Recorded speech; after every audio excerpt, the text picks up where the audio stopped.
पृथ्वी।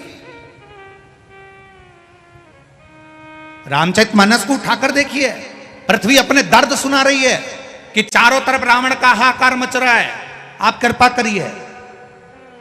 कृष्ण अवतार के समय पर पृथ्वी दुखी थी, जाकर भगवान नारायण से प्रार्थना करती है कि कंस का अत्याचार बढ़ रहा है, आप कृपा करिए।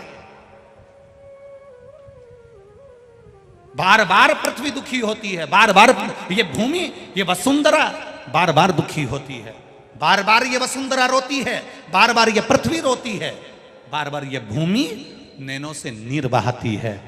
जब पाप बढ़ता है, अनाचार बढ़ता है, दुराचार बढ़ता है, ये पृथ्वी रोती है।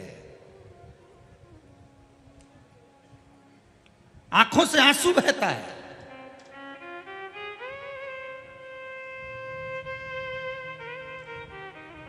भगवान नारायण ने भगवान शिव जी के पास जाकर एक प्रार्थना करी, प्रभु एक बात बताओ, इस पृथ्वी के लिए कितनी बार अवतार लेना पड़ेगा? यह बार बार रोती है, इसको शांति कौन देगा? इसको शीतलता कौन देगा? इसको निर्मलता कौन देगा?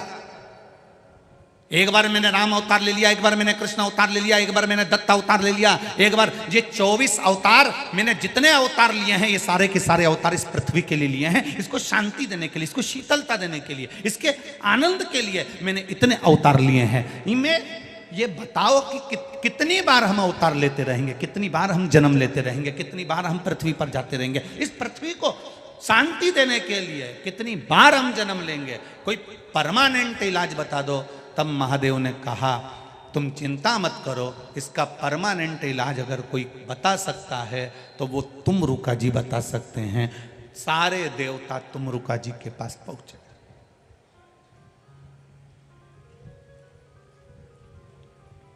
ब्रह्म वैवर्त पुराण का ये चरित्र बड़ा सुंदर है।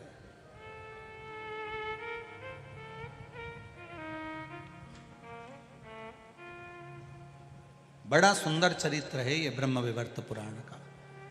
पृथ्वी को बार बार तो नारायण पृथ्वी पर नहीं आ सकते, तो पृथ्वी को संतुष्टि कौन देगा? पृथ्वी को शांति कौन देगा? पृथ्वी को धीरज कौन देगा? पृथ्वी को संभालेगा कौन? शीतलता कौन देगा? तुमरुका जी के पास जाओ। तुमरुका जी के पास गए। तुमरुका जी भगवान शिव की भक्ति में लगे थे। शिव जी के शिवलिंग पर जल चढ़ा रहे थे। भगवान नारायण, ब्रह्मा, इंद्र, वायुदेव, जलदेव, गरुण देव, वरुण देव सब वहीं खड़े थे, सब देख रहे थे। तुमरुका जी शिव जी की आराधना कर रहे हैं, जल चढ़ा रहे हैं। बड़े धीरे धीरे धीरे धीरे आराम से शिव जी को जल चढ़ा रहे हैं।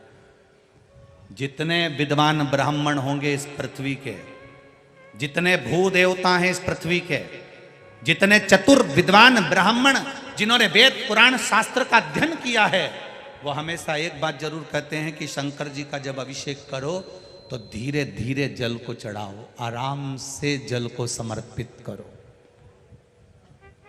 ये जल का जो लोटा होता है, पात्र होता है, थोड़ा सा शिवलिंग से कम थोड़ी सी दूरी बनाकर रखो। शंकर भगवान को अगर आप मल रहे हो तो ये तांबे का लोटा, पीतल का, चांदी का लोटा तुम्हारा शंकर को टच नहीं होना चाहिए। क्यों? अपने बच्चे को नहला रहे हो, अपने पिताजी को नहला रहे हो, अपनी माताजी को नहला रहे हो और माथा भी ठोकते जा रहे हो। हमारे यहाँ ये शास्त्र नहीं कहता। विद्वान ब्राह्मण कहते हैं, जिन्होंने वेद पुराण शास्त्रों का अध्ययन किया है, ऐसे भू देवता इस भूमंडल के कहते हैं, भगवान का अभिषेक करते समय जल की धार धीरे धीरे चलना चाहिए।